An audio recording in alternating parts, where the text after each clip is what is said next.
자, 여러분들 반갑습니다. 이번 이야기는 시청자 선생님께서 찾아와 주셨습니다. 오랜만에 시들무에 와주셨는데 오늘 해주실 이야기는 어떤 이야기일지 같이 만나보도록 할게요. 여보세요? 선생님. 네, 바선생입니다. 아이고, 바선생은 아니고 선생이죠. 그죠? 아, 예, 선생님입니다. 네, 오랜만에 뵙는 것 같습니다. 안녕하세요. 네, 안녕하세요. 네. 자, 일단은 오늘 해주실 이야기의 주제가 있을 것 같은데요. 어떤 주제가 네. 될까요? 오늘 주제는 층간소음입니다. 층간소음? 네. 아, 이게 두 가지 반응이 있겠죠. 누군가는 자꾸 층간소음이 난다고 뭐라 해요 이러고, 누구는 층간소음 나는 낸 적이 없는데 그러니까 이게 뭐 아랫집에서 윗집에서만 난다고 가정할 수는 없는데. 네, 저도 이 얘기가 그죠? 반응이 되게 많이 나뉠 거라고 생각을 해요. 아무래도 층간소음은 그래요. 네. 항상. 예. 네. 알겠습니다. 그럼 그러면 아마 들어보시면은 알 것 같습니다. 그러면 바로 출발을 해보도록 하겠습니다. 렛츠고! 기리십니다. 선생님이에요.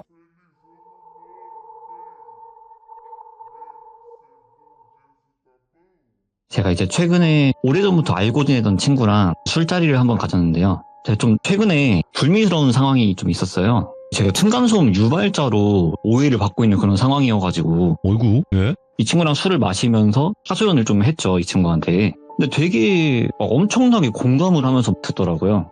아니, 층간소음이라는 게 뭐 되게 이유가 다양할 수가 있고 뭐 그러면서 되게 저보다 더 화를 내면서 얘기를 해주니까는 약간 뭐 좀 위로받는 느낌도 들고 네. 이런저런 얘기를 하다가 똘비님 채널에 나갔었다는 이야기까지 나오게 됐어요.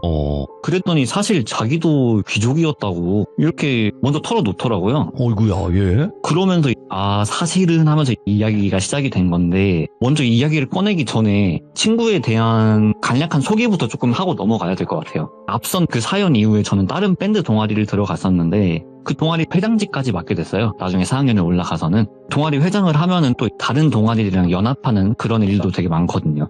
그런 활동을 하면서 알게 된 친구인데, 이 친구도 동아리 회장이었어요. 다른 동아리지만. 그러다 보니까 성격도 되게 활발하고 술도 되게 좋아하고 고향이 같은 지역이다 보니까 되게 많이 가깝게 지낸 그런 친구였어요. 저도 그 친구도 대학을 졸업하고 취준 생활을 하다가 이 친구가 저보다 먼저 취업을 하게 됐었고, 술 먹는 걸 엄청나게 좋아하는 친구다 보니까 집에서 잔소리도 되게 많이 듣고, 그래서 자기는 꼭 취업을 하면은 무조건 반드시 꼭 집을 나가야겠다고 생각을 했었대요. 그래서 회사랑 집이랑 뭐 거리가 멀기도 하고 또 야근할 일도 많고 하면서 이런 식으로 부모님한테 약간의 좀 뻥카를 쳐가지고는 지원을 받아서 자취를 하게 된 거예요.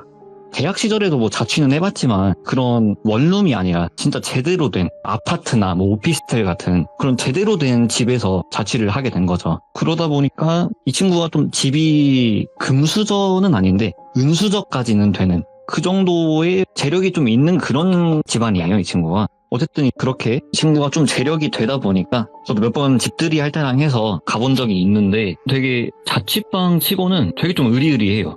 제가 사는 지역에서는 좀 잘 살기로 유명한 그런 곳이기도 하고요. 그렇게 제대로 된 집에서 자취 생활을 시작을 하면서 즐겁게 회사 생활을 하고 있었대요. 회사 생활을 한 1년 좀 넘게 해가지고는 능력도 조금 인정받고, 그러다 보니까 직급도 주임까지는 이렇게 올라가고 그런 생활을 하고 있었다고 하는데, 하루는 퇴근을 하고 집에서 드라마나 한 편 보려고 맥주를 한 캔 꺼내가지고 소파 앉아가지고 열심히 드라마를 보면서 쉬고 있는데 누가 갑자기 초인종을 누르더래요. 근데 이게 초인종을 한 번 누르면 볼 일이 있어서 왔구나 싶지만 막 연속으로 띵동 띵동 띵동 띵동 누르면 누가 봐도 약간 화가 난 것 같잖아요, 이게. 그래서 무슨 일이지 하고 이렇게 나가보니까는 약간 한 60대 후반에서 한 70대 정도로 보이는 어떤 노부부가 네. 인상을 잔뜩 찌푸린 채로 이렇게 서 있더래요.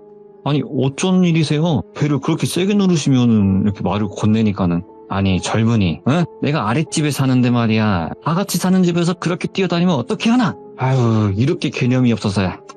하여간 요즘 것들은 말이야 하면서 대뜸 뭐 화를 내시더래요. 당연히 기분이 나쁘죠. 기분은 나쁜데 어르신이 뭔가 좀 오해가 있는 것 같습니다. 저는 집에서 소파에 앉아가지고 TV 보고 있었고요. 이 집에는 저 혼자 삽니다. 뛰어다닐 사람이 없습니다. 그렇게 좋게 얘기를 했대요. 근데 좋게 얘기를 했는데 돌아오는 반응이, 아니 그걸 내가 어떻게 믿나? 자네가 춤을 췄는지 뭔 짓을 했는지 모르는데 자네가 아니라고 하면 그만인가? 사람이 말이야 그러면 안 되는 거야 하면서 화를 계속 내시더래요. 어쨌든 기분은 나쁜데 일단은 어르신들이잖아요. 그래서 꾹 참고 예, 일단은 무슨 말씀인지는 잘 알겠습니다. 근데 저는 아닙니다. 저도 이 생활을 하면서 조금은 더 조심은 하겠지만 저는 아닙니다. 그만 화 푸시고 내려가 보세요 하면서 몇 번을 타일러 가지고는 겨우겨우 간신히 내려보냈대요. 예. 그렇게 며칠이 좀 지났나 퇴근을 하고 나서 집에 들어가려고 엘리베이터를 기다리고 있는데 때마침 누가 뒤에서 걸어오길래 무심코 뒤를 돌아봤더니 그 노부가 이렇게 따라와가지고 엘리베이터를 뒤에서 기다리고 있더래요. 전에 이런 일도 있었고 하다 보니까 기분이 좋을 수는 없죠. 어쨌든 안면식은 있는 사이니까 또 괜히 얼굴 붉히기는 싫어가지고는 그냥 가볍게 목례만 하고 넘어가려고 하는데 예를 들어서 그 친구 집을 10층이라고 하면은 그 어르신들 집이 9층이 되겠죠. 이제 엘베를 타가지고 딱 9층을 누르면서 내가 저번에 그렇게 알아듣게 얘기를 했는데도 말귀를 못 알아먹나? 자네 말이야 어른이 말하면 귀담아 들을 줄 알아야지. 그리고 또 화를 내시더래요. 아무 말도 안 했는데 대뜸 그렇게 화를 내시더래요. 너무 기분이 나쁘잖아요. 그래서 이번에는 조금 가르치는 듯한 그런 말투로 아니 어르신 층간소음이라는 게 되게 다양한 이유로 일어날 수가 있는 겁니다. 심하면 아랫집에서 벽을 타고 올라올 수도 있는 거고 뭐 대각선에 있는 집에서 날 수도 있는 겁니다. 이렇게 알려드렸대요. 그랬더니는 아니 이 사람이 진짜 어른이 말하는데 말 됐고 자네 이번이 마지막 경골세 하고는 자기 층에서 딱 내려가지고 그냥 휙 가버리시더래요. 그냥 아예 지금 이 친구의 말을 들을 생각이 지금 없으신 거예요. 진짜 너무 기분이 나쁘더래요. 아니 지금 말귀를 못 알아먹는 건 자기들 아닌가. 그 이후로 아파트 앞에서 마주치면은 괜히 옆으로 이렇게 스쳐 지나가면서 에휴 하면서 괜히 혀를 차면서 지나가기도 하고 또 멀리서 마주치면은 뻔히 이렇게 째려보고 있기도 하고 되게 크고 작은 기분 나쁜 일들이 되게 여러 가지가 많이 있었대요. 그러다가 하루는 이게 제대로 터진 날이 있었던 거예요. 회사에서 늦게까지 야근을 하고 한 10시 넘어서까지 야근을 하고 집에 돌아와서 예. 오자마자 씻지도 못하고 골아 떨어져서 쿨쿨 자고 있는데 누가 갑자기 문을 이렇게 쾅쾅쾅 하고 막 두드리시더래요. 시계를 보니까 새벽 4시가 넘었더래요. 너무 짜증이 나잖아요. 그래서 문을 열어보니까 아니나 다를까 또 그 어르신들이 이번에는 반말을 하시면서 말을 하시더래요. 야! 내가 조용히 하라고 했지. 어른 말이 말 같지가 않아. 조용히 좀 하라고. 이러면서 이번에는 반말로 화를 내시더래요. 이 친구가 참다가 터져버린 거예요. 그래서 이 친구도 약간은 조금 선을 넘는 그런 발언을 해버린 거예요. 이 친구가. 아니 이 노인네들이 지금 노망이 났나. 늙으려면 곱게 늙어야지. 내가 지금 자다 일어난 거 안 보여? 이 시간에 시끄럽게 하는 건 걔는 믿는 행동이냐? 이러면서 똑같이 화를 낸 거예요. 그러니까는 할머니 할아버지가 분에 못 이겨가지고 자기를 눈알이 터지게끔 째려보면서 이러면서 한참을 화를 내시다가는 확 돌아가지고 내려가시더래요. 진짜 이 새벽 4시에 한밤중에 이게 무슨 일인가. 너무 화가 나가지고는 잠도 안 오고 거의 밤을 새다시피 해가지고는 출근을 했대요. 그래서 차라리 잘 됐다. 그냥 오늘 회사 끝나고 나면 술이나 거하게 먹고 잠이나 퍼질러 자야겠다 했는데 때마침 그날따라 술 좋아하시는 과장님이 회식을 하자고 그런 말씀을 꺼내셔가지고는 진짜 잘 됐다. 다 같이 술이나 먹고 기분이나 좀 풀어야겠다 라고 생각을 하고 또 원체 술을 좋아하던 친구니까요. 그래서 회식 자리에서 선배들이랑 후임들한테도 좀 하소연도 하고 그렇게 술 자리를 가졌었대요. 근데 이 술을 마시다 보니까 이게 조금 그런 생각이 들더래요. 난 진짜 너무 억울하다. 난 진짜 뛰어다니지도 않았고 무슨 내가 야근을 하고 온 날에도 시끄럽다고 하는데 이게 절대 내가 아닌데 오해받는 이 상황이 나는 너무 싫다. 차라리 내가 진짜 층간소음이 뭔지 한번 보여줘야겠다. 그래서 술자리에서 회사 사람들한테 얘기를 한 거예요. 아니 이러지 말고 우리 집으로 가가지고 술 좀 더 마시자고. 그래가지고 가려고 하는 사람들까지 다 붙잡아가지고는 다 자기 집으로 끌고 가서 집에서 2차 3차를 하게 된 거죠. 그래서 이 대리를 불러가지고는 다 같이 차를 타고 이동을 하는데 집에 다 와갈 때쯤에 후임 한 명이 말을 딱 하더래요. 아니 똘주임님 여기 사세요? 하니까는 맞다고 여기 산다고. 무슨 일이냐 왜 그러냐 하니까는 아니 여기가 집도 비싸고 잘 살기로 유명하잖아요. 이렇게 얘기를 하니까 선배들도 맞다고 원래 똘비가 우리 회사에서도 은수저로 유명하다고. 원래 더 좋은 데 살 수 있는 건데 집단에는 겸손하게 여기 사는 거라고 이렇게 막 웃으면서 놀리기도 하고 그랬더래요. 그래서 집에서 열심히 술을 먹고 집에서 이렇게 회식의 연장선이 좋게 마무리가 되고 그 이후로는 아랫집에서 찾아오는 일이 없었대요. 이게 진짜 층간소음이 뭔지를 한번 보여주니까 이제 조금 말을 알아듣나 뭐 이런 생각도 좀 들고 아무튼 진짜 평화가 찾아왔구나 그렇게 생각을 하면서 즐겁게 회사 생활을 했대요.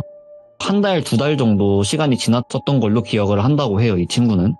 필요한 물건이 있어가지고 생필품이 좀 떨어져서 택배로 물건을 좀 시켰는데 어느 날 하루는 집에 가보니까 집 앞에 택배가 없더래요. 근데 이게 한 번 없어지면 좀 누락이 됐나 싶을 수도 있고 약간 배송 과정에 좀 실수가 있었나 싶을 수도 있는데 물건 없어지는 게 한두 번이 아닌 거예요.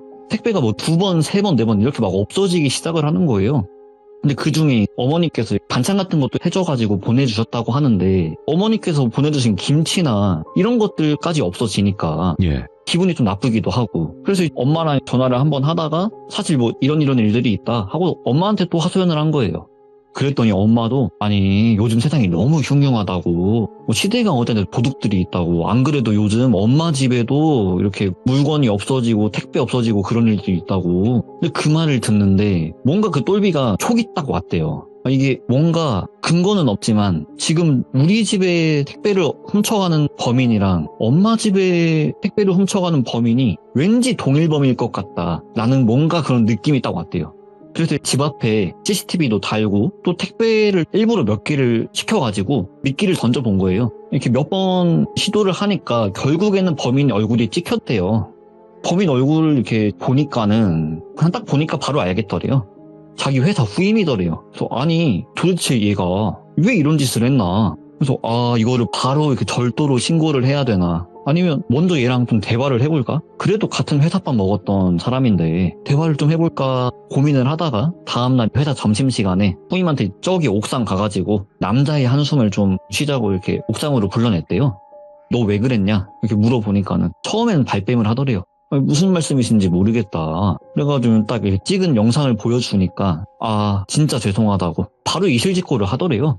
그래서 이 친구가 직속 후임이다 보니까 일을 가르치면서 실수하거나 일을 빠뜨린 부분이 있거나 하면은 조금 혼내기도 했었대요. 그래서 자기가 속이 좁아가지고 그 일하면서 혼났던 걸 속에 좀 담아두고 있었다고. 자기가 속이 좁아서 그랬다고. 그래서 한번 그냥 속상한 날도 많았고 했어가지고 한번 골탕 먹여주고 싶어서 그랬던 거다. 절대 다른 의도는 없었다. 절대로 자기는 다른 의도는 없었다라고 어느 정도는 인정을 하면서 다른 의도는 없었다. 가져갔던 물건들도 안 쓰고 그대로 다 모아놓고 있다고. 바로 돌려드리겠다고. 정말 죄송하다고 이렇게 극구 이렇게 사죄를 하더래요. 그래가지고는 아니 그건 그렇다 치고 너 우리 집 엄마 택배도 네가 훔친 거냐고. 우리 엄마 집 주소는 어떻게 알았냐고. 추궁하니까는 그건 진짜 자기 아니라고. 자기는 똘 주임님만 좀 골려주고 싶어서 그랬던 거지. 자기는 모르는 일이다. 내가 똘비 주임님 부모님 집을 내가 어떻게 하냐고. 여기서 거기까지 거리가 얼만데 자기는 절대 아니다. 거기까지 언제 그걸 훔쳐가지고 오냐. 그런 식으로 극구 부인을 또 하더래요. 그래서 듣고 보니까 거기까지 가가지고 훔쳐오는 건 좀 말이 좀 안 되는 것 같기도 하고. 그래서 얘를 어떻게 할까 하다가 얘 또 이 친구가 되게 인정은 있는 친구예요. 네. 그러다 보니까 아니 내가 너 몇 번 혼낸 적은 있었어도 네가 업무적으로 실수로 해서 그랬던 거지 내가 널 미워해서 그런 게 아니다. 예. 그래 네가 그래도 혼이 나면서 네가 좀 서운했을 수도 있겠지. 그랬다면 나도 미안하고 대신에 너도 앞으로는 절대 그러지 마라. 같은 회사밥 먹었던 사이니까 한 번은 넘어가는데 이번이 처음이자 마지막이다. 그래도 너도 한 소리 들었다고 마음에 담아둘 게 아니라 또 거기서 배우려고 해야 되는 거라고 막 이런 식으로 혼내면서 한번 알려준 거예요, 이 친구한테. 그리고 나서는 진짜로 그 노무부가 찾아오는 일도 없고 택배가 없어지는 일도 없고 진짜 찐 평화가 찾아온 거구나 생각을 하면서 즐겁게 또 회사 생활을 하고 있었대요. 모든 사건이 해결이 됐구나 생각을 하고. 그러다가 또 술 좋아하는 과장님이 또 한 번은 회식을 하자고도 말씀을 하시더래요. 저번에는 그런 사건들이 있었으니까 기분이 나빠서 술 먹고 풀려고 회식을 참여했지만 모든 사건이 풀렸으니까 기분이 좋잖아요, 이번에는. 그래서 이번엔 또 기분 좋아가지고 회식에 또 참석을 한 거예요. 또 회식에 참석을 해서 열심히 술을 먹고 집에 돌아와가지고는 현관 비밀번호를 이렇게 몇 번 틀리고 있었대요. 약간 몸이 비틀비틀 거리니까. 그래서 왜 이렇게 비밀번호가 안 눌리냐 하면서 다시 누르려고 몸을 가다듬고 있는데 누가 뒤에서 자기 어깨를 딱 잡더래요. 그래가지고 뭐야 하면서 뒤를 돌아보니까는 그 후임이더래요. 또 이제 그런 일이 있었잖아요. 이 친구한테 이실직고를 다 듣기도 했었고 스스로 인정도 했었고. 그래서 너 또 여기서 뭐 하는 거냐고. 말이 좋게 나올 수가 없죠, 당연히. 그랬더니 이 후임이 딱 반말을 까더니 이 먼발놈아 하면서 얘기를 하더래요. 그래서 너무 어이가 없어가지고 야 너 지금 뭐 하는 거냐고. 여기서 뭐 하냐고. 그러니까 네가 감히 나한테 부모님 같은 분한테 말을 그따위로 해? 너랑 누구 이렇게 회사 사람들 이름을 딱딱딱 부르면서 그때 입던 새끼들 내가 다 똑같이 만들어줄 거야. 이러더니 안주머니에서 칼을 꺼내더래요. 그러면서 으아 하면 소리를 지르면서 자기한테 달라드는데 취해서 또 몸은 비틀거리는데 몇 군데 베이고 찌고 하긴 했지만 어이구야. 그래도 되게 위험한 부위를 다치진 않았었대요, 다행히. 그래서 비틀거리는 몸 상태로 겨우겨우 온몸으로 그 후임 팔을 부여잡고 막 막아내면서 사람 살려요! 사람 살려요! 하면서 소리를 지른 거예요. 여기 미친놈이 있다고. 당연히 아파트 현관 입구니까 소리를 지르면 경비원도 올 거고 마을 주민도 다 나올 수밖에 없죠. 그래서 감사하게도 그 마을 주민들이 신고를 해주셔가지고 생명의 지장은 없이 사건은 해결이 됐대요. 이게 좀 급하게 마무리는 조금 됐는데 나중에 좀 조사를 하면서 예. 추궁을 하니까는 알게 된 사실이 이 친구가 그 후임을 많이 아꼈었대요, 사실. 어릴 때 부모님이 사고를 당하셨어가지고 일찍 돌아가셨대요. 그래서 할머니, 할아버지 밑에서부터 살았다고. 그런 가정사가 좀 안타까워가지고 많이 챙기기도 했었다고 하는데 가르치면서 혼내는 일도 많이 있었지만 혼내고 나면 꼭 따로 불러서 커피라도 하나 사주고 밥이라도 한 번 더 사주고 또 뭐 카톡으로라도 마음에 담아두지 말라고 좋은 말이라도 하나 건네주고 예. 그런 식으로 달래주기도 하고 했었다고 해요. 근데 이 친구는 이걸 또 마음에 꼭 담아두고 있었던 거고. 근데 알게 된 사실 중에 하나가 그 후임의 할머니, 할아버지가 똘비 아래층 노부부였던 거예요. 처음에 집술로 2차, 3차를 갔을 때 또 술을 먹었으니까 뭐 이런저런 얘기를 할 거 아니에요. 그때 회사 사람들이랑 층간소음에 관한 얘기를 하면서 그 노부부에 관한 얘기를 완전히 돌림을 했대요. 그 술자리에서. 그리고 그 후임이 그걸 녹음까지 했다고 하더라고요. 그 자리에서. 그러면서 그걸 들려주면서 내가 그때 이거 들으면서 내 심정이 어땠을지 아냐고. 나한테는 부모님 같은 분을 눈앞에서 그런 식으로 얘기하는데 그걸 들으면서 내가 무슨 생각을 했는지 아냐고. 원래 내가 거기에 동조한 사람들 전부 다 너로 시작해가지고는 천천히 피 말려 죽이려고 했는데 다 네가 자초한 거라고. 너 먼저 보내버리고 언제가 됐든 간에 거기에 동조한 놈들 다 순서대로 똑같이 보내버릴 거라고 그러더래요. 당연히 고소는 했고 그 친구가 처벌은 받았는데 저도 이제 이걸 엄청 늦게 들었어요. 나중에 듣다 보니까 이 친구가 집행유예 3년 나왔다고 하더라고요. 집행유예로. 들으시는 분들이 칼을 했는데 집행유예라고 하니까는 조금 의아하실 수도 있는데 이게 범행을 저지르러 오기 전에 네. 술을 한 잔 걸쳤대요, 이 친구가. 그래서 술을 한 잔 먹었고 또 들고 온 칼이 식칼이나 이런 게 아니라 그 접었다 폈다는 그 면도칼이 있잖아요. 예. 그걸 가지고 왔었대요.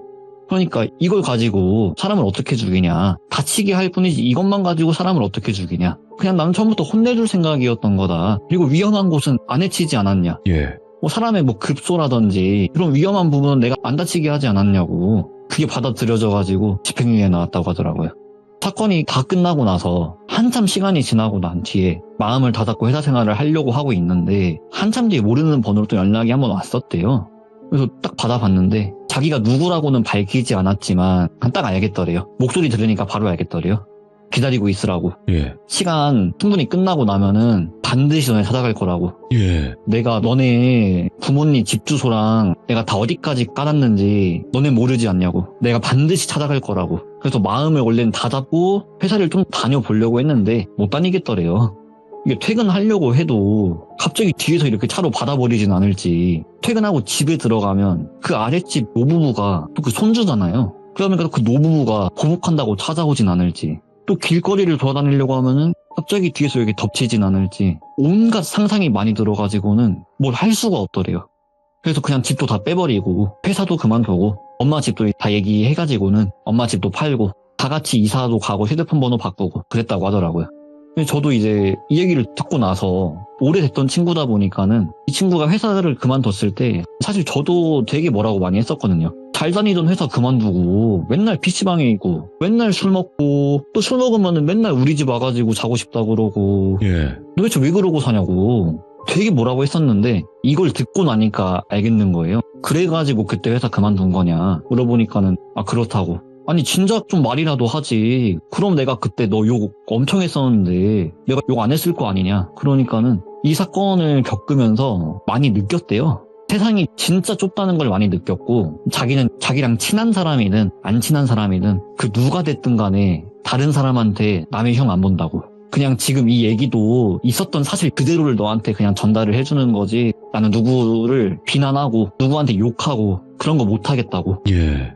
그렇게 얘기하더라고요. 조용히 살고 싶다고. 네. 아무한테도 나쁜 소리 안 하고 그냥 그렇게 살고 싶다고. 그래서 저도 처음에 들을 때는 이게 되게 나름대로 좀 소름 끼치기도 하고 예. 그래가지고 가지고 왔는데 정리를 하다 보니까 왠지 시즌 후에 좀 이런 얘기 많을 것 같더라고요, 괜히. 엄청 많지는 않지만 그래도 이런 네. 일이 있긴 있었죠. 예. 그래서 뭐 그리 무서운 얘기는 아닐 것 같은데 저도 지금 좀 층간소음 유발자로 오해를 많이 받고 있기도 하고 해서 예. 나름대로 소름 끼치는 이야기였어가지고 한번 가지고 와봤습니다. 네, 말씀하신 것처럼 그러니까 층간소음을 실제로 이제 내서 피해를 받는 피해자분들도 계시긴 하지만 사람이 없는데 왜 뛰냐라고 하는 분들도 있어요. 그러니까 정신적으로 예민한 분들도 있단 말인 거죠. 네, 맞아요. 저도 옛날에 네. 그 층간소음을 당해본 적이 있어요. 네. 당해본 적이 있어가지고 그게 되게 불쾌한 경험이라는 건 알고는 있는데 네. 이게 또 역으로 오해받는 상황도 힘들어. 이것도 되게 불쾌하더라고요. 아니, 저도 없었던 게 아니에요. 저는 사람이 없었어요, 집에. 아무도. 근데 그 제가 시간에 지금 그런 뛰었대. 상황이거든요.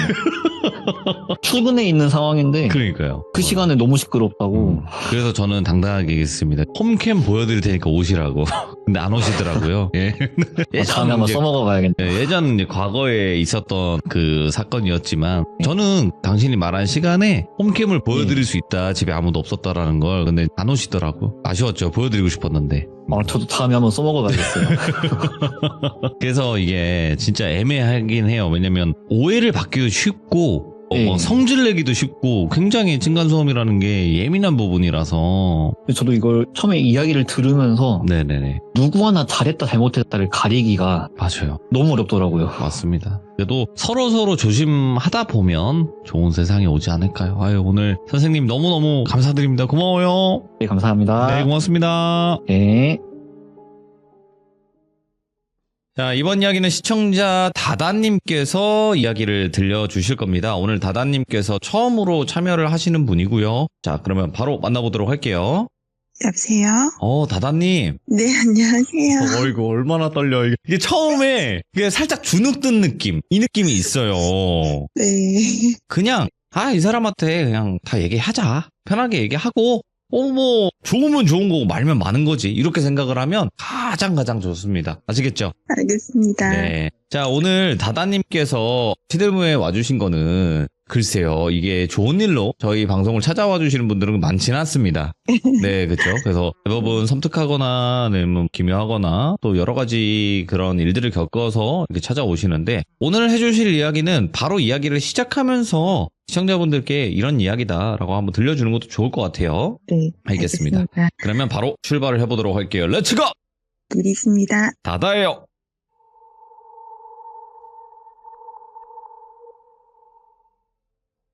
제가 10대 때 있었던 일이었고, 저희가 항상 추석이든 설이든 며칠 전에 시골 할머니 댁에 가서 제사를 지내고 옵니다.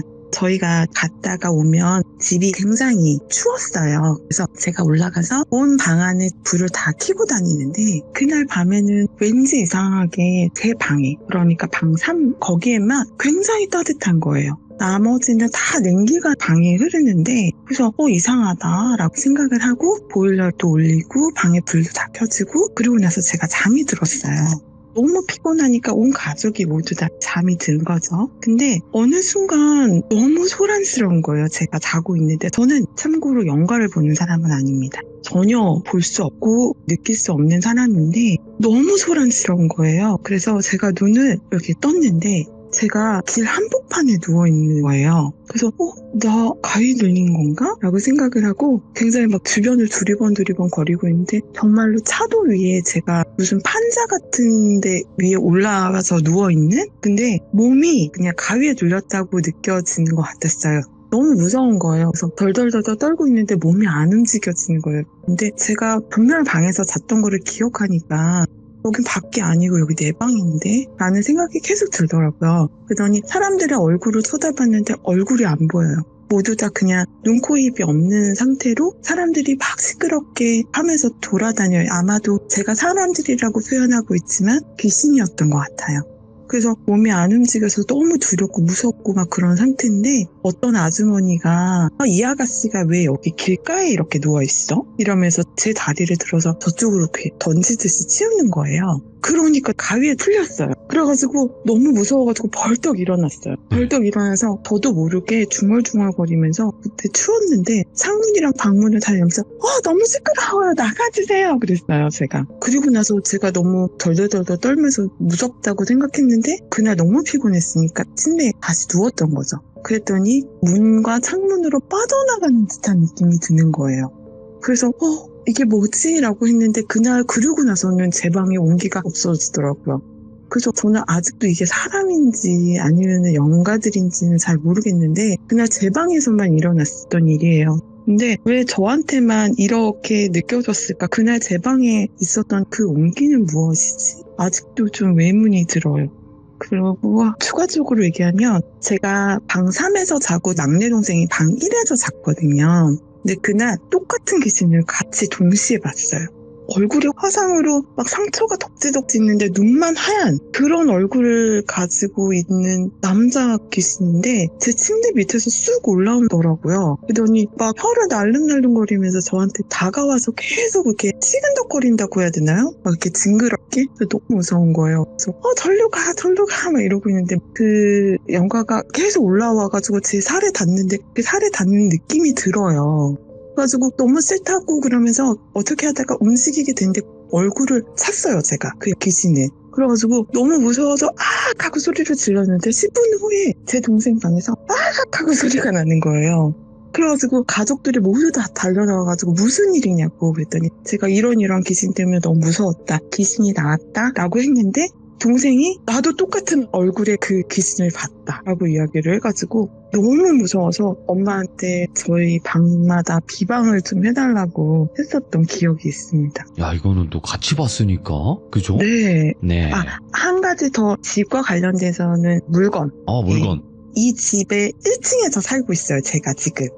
네. 네, 아직도 1층에서 살고 있고 이 구조와 비슷하고 안방만 없어요. 이런 구조의 집에서 살고 있는데 아이들하고 같이 왜냐면 다른 곳에서 살다가 제가 교대 근무를 하는 바람에 아이들이 방치가 될까봐 부모님 댁으로 다시 들어온 거였어요. 근데 모든 물건들을 다 가져오긴 어려워서 그냥 아이들도 그때는 어렸고 그랬는데 아이들이 침대를 원하니까 제가 침대를 사줘야겠다라고 했는데 저희 어머님이 아시는 지인분들이 많이 계신데 지인분들이 침대를 거의 사용을 하시지 않았대요. 본인의 집에서. 그래서 손님방에 들여다 놓은 거였고 사용을 거의 하진 않았다. 근데 너희들 갖다 쓸래? 라고 저희 엄마한테 얘기를 하셨나 봐요. 근데 저희 엄마는 또 제가 막 돈을 어디다 많이 쓰는 것들을 걱정하시니까 그럼 그거 가져오자 라고 하셔가지고 그걸 가지고 왔어요. 근데 이 침대에서 자면서부터 일이 계속 생깁니다.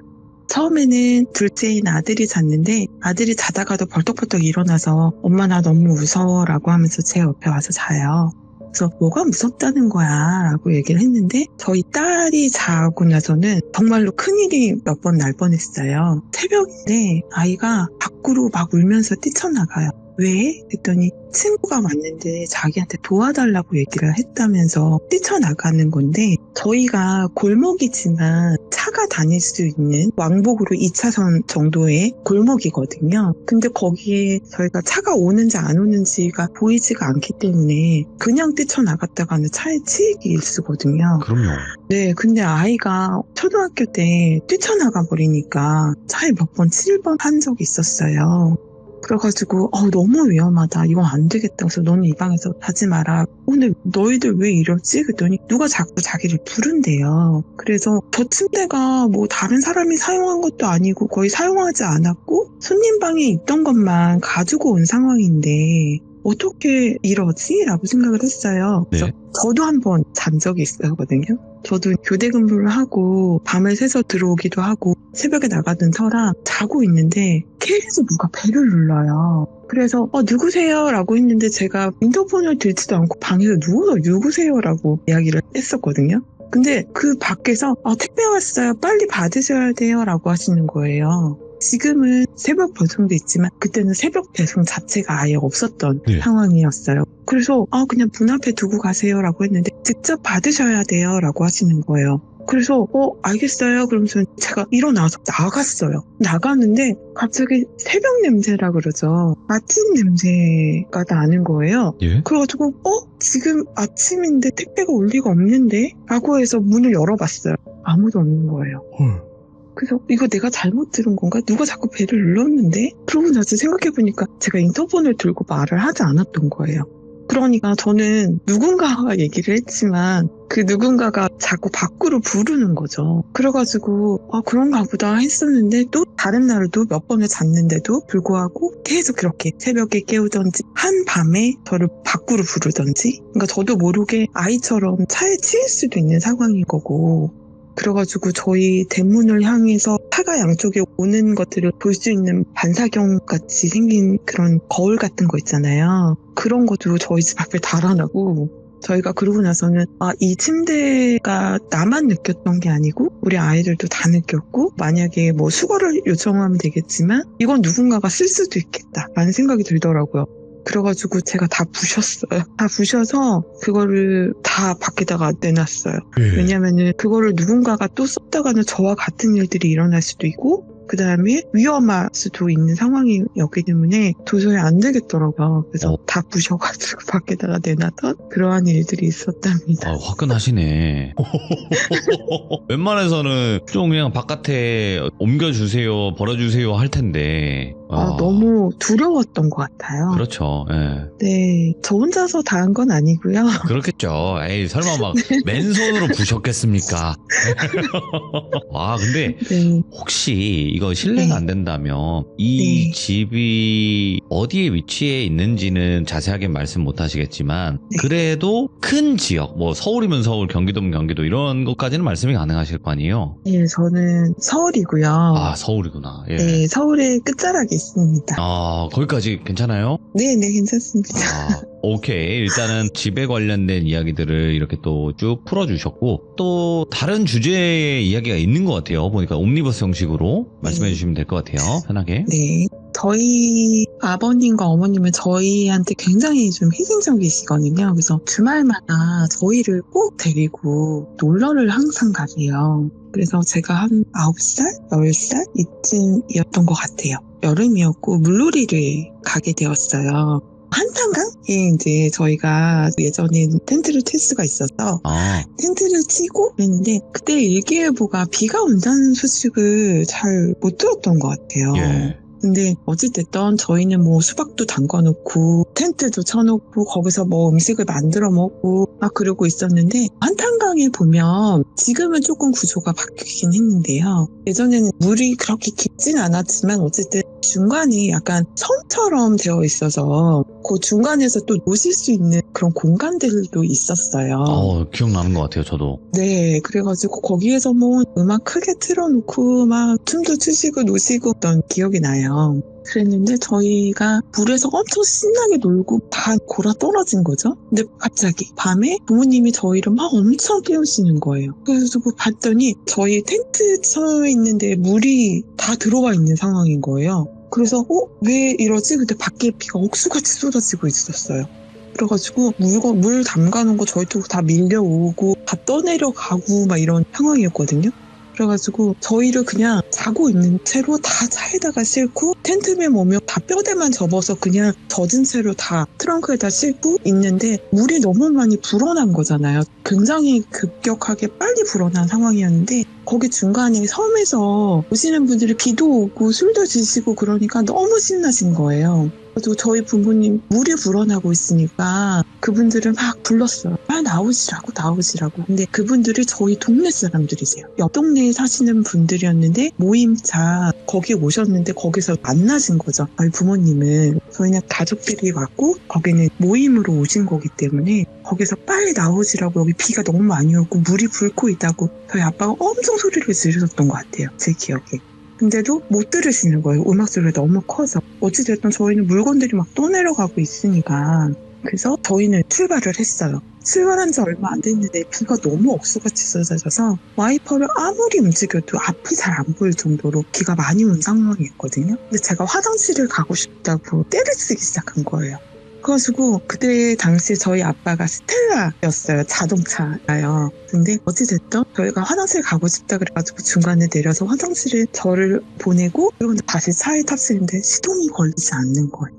그래서 아무리 시동을 걸려고 해도 절대 안 걸리고 저희가 정말 꼼짝없이 정말 길에서 자게 생긴 거예요. 그래서 주변에 막 공업사도 전화하고 막 계속 얘기를 했는데도 아무도 오지 못하겠다라고 했고 가까이 교회 하나가 있었어요. 근데 저희 부모님은 또 교회를 믿으시는 분들도 아니고 하니까 거기에 들어가서 자기가 좀 불편하다라고 하셨는데 거기서도 아무한테나 문을 허락해 줄 수 없다고 얘기는 하시긴 했거든요. 그래가지고 어떡하지 그러다가 저희 아빠가 예전에 해외 전쟁에 참여하셨다가 지금은 그걸로 인해서 방해 등급을 받으시고 계신 상황이시거든요. 아, 예전에 전쟁 나가셨다가. 네네네. 그래서 나이가 좀 있으셔서 그래가지고 네, 참전용사. 네, 그래서 머리가 조금 앞에가 좀 없으신 편이에요. 예. 근데 길에서 자동차들을 막 잡았는데 아무도 안 세워주시고 저희 아빠를 오히려 피해서 도망가시는 거예요, 차가. 네. 그래서 거기서 한 2시간을 넘게 저희 아빠가 계속 팔을 흔들면서 세워달라고 했던 것 같아요. 근데 군부대 차량 하나가 지나가다가 다시 후진을 해주시더라고요.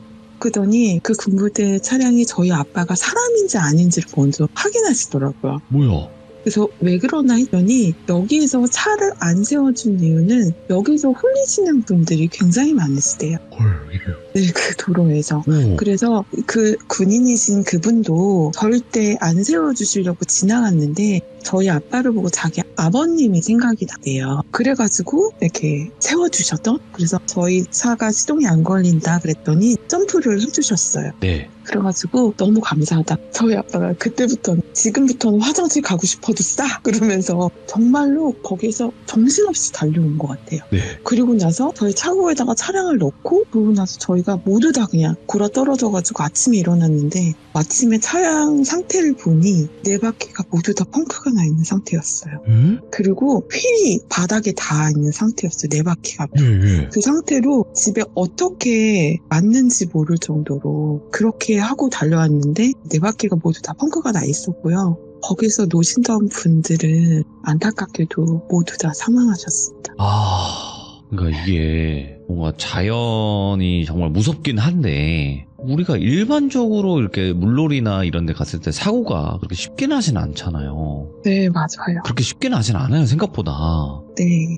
근데 그 군인분들도 그랬고 거기서 지나가다가 사람을 봐도 절대 안 세워준다라는 얘기가 있을 정도로 얼마나 귀신이 많이 나왔으면 그런 그래서- 이야기도 하셨을 거고. 네, 그래서 그 군인분이 여기서 그 여자분이 많이 세우거나 네. 흰 옷을 입은 분이 많이 세우는데 이렇게 섰다가는 정말로 홀려서 정신을 못 차린다라고 이야기를 해주셨던 분이셨어요. 근데 아버님이 생각나서 정말로 세워주셨다고 너무 감사해서 저희가 모두 다 너무 감사하다고 몇 번이고 인사했었던 기억이 나요. 저희 엄마도 막 내려서 너무 감사하다고 그렇게 이야기를 하셨거든요. 야, 아니 웬만하면 세워서 무슨 일이 있으세요? 하면 직접 못 도와주더라도 뭐 신고라도 해주던지 좀 이런 느낌으로 갈 수가 있는 건데. 야. 막 차가 너무 피해 가시더라고요. 저희 아빠를 막 차선을 넘어서도 막 피해 가시더라고요. 그래서 저렇게까지 할 일인가? 이러면서 조금 세워주시지 막 이랬었는데 와 진짜 그날은 제가 화장실 간다고 했었던 게 얼마나 원망을 들었는지. 그렇죠.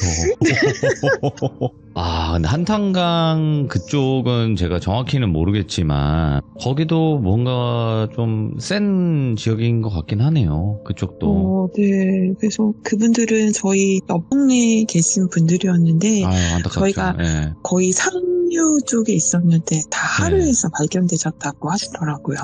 모래 떠내려가셔서. 네. 아이고, 참.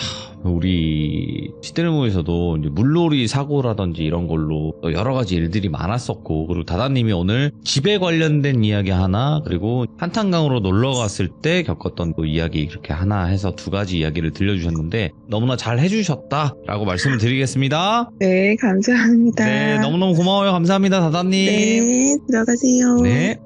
자, 오늘은 전혀 다른 주제의 이야기가 이제 두 가지로 옴니버스 형식으로 이렇게 말씀을 해주셨는데, 첫 번째 이야기도 그렇고 두 번째 이야기도 그렇고 되게 섬뜩하게 포인트를 잘 찝어서 이야기를 들려주신 것 같아요. 저희 지금 시들무 제보해볼까 하시는 분들도 많이 계실 텐데 제보해주시길 바라겠습니다. 시청해주신 모든 분들 감사드립니다. 고맙습니다.